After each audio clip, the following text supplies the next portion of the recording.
हर हर महादेव। सावन मास के शुक्ल पक्ष की तृतीया तिथि को हरियाली तीज मनाई जाती है। इस दिन महिलाएं अपने पति की लंबी उम्र और अखंड सौभाग्य के लिए मां पार्वती और भोलेनाथ की पूजा करती है। एक बार भोलेनाथ ने माता पार्वती को उनके पुनः जन्म के बाद याद दिलाने के लिए तीज की कथा सुनाई थी। भगवान शिव ने कथा सुनाते हुए कहा, पार्वती, तुम मुझे पति रूप में पाना चाहती थी, जिसके लिए तुमने हिमालय पर्वत पर कठोर तप किया।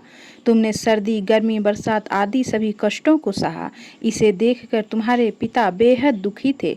एक बार भगवान विष्णु के कहने पर देवर्षि नारद तुम्हारे घर गए और उन्होंने तुम्हारे पिता से कहा कि विष्णु भगवान आपकी पुत्री से विवाह करना चाहते हैं।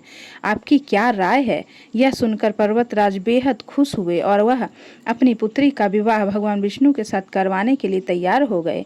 यह समाचार नारद जी ने विष्णु भगवान को दिया, लेकिन जब यह बात तुम्हें पता चली तो तुम नाराज हो गई, क्योंकि तुमने मेरे लिए घोर तप किया था और तुम मुझे मन ही मन अपना पति मान चुकी थी। यह बात तुमने अपनी सहेली को बताई, तब उसने तुम्हारी मदद करने के लिए तुम्हें एक घने वन में छुपा दिया। वह वन ऐसा था जहां तुम्हारे पिता कभी नहीं पहुंच सकते थे। इस वन में तुम लगातार तप करती रही।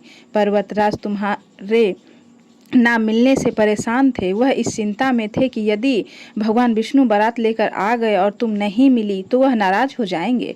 भोलेनाथ माता पार्वती से कहते हैं कि धरती पताल एक करके भी तुम्हारे पिता तुम्हें नहीं ढूंढ सके, क्योंकि उस वन में एक गुफा थी, उसके अंदर तुम आराधना कर रही थी। तुमने रेत का एक शिवलिंग बनाया था। तुम्हारे तप से प्रसन्न होकर मैंने तुम्हारी मनोकामना पूरी करने का विचार किया। इस बीच तुम्हारे पिता तुम्हें खोजते हुए गुफा में पहुंच गए। तुम्हें वहां देखकर पर्वतराज बेहद खुश हुए।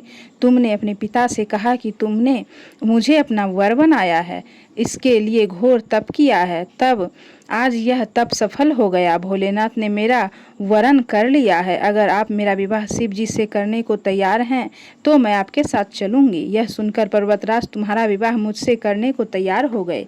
इसके बाद उन्होंने विधि विधान से हमारा विवाह संपन्न कराया। हे पार्वती, जिस तरह तुमने यह मेरा कठोर व्रत किया और हमारा विवाह संपन्न हुआ, उसी तरह यदि कोई स्त्री हरियाली तीज का व्रत पूरी श्रद्धा और निष्ठा से करेगी तो मैं उसे मनवांछित वर प्रदान करूंगा और अखंड सौभाग्य का वरदान दूंगा। तो यह थी हरियाली तीज की कथा। अगर आप लोगों को यह कथा अच्छी लगी हो तो दूसरे के साथ यह वीडियो जरूर शेयर करें। आप लोगों को हरियाली तीज की हार्दिक शुभकामनाएं। हर हर महादेव।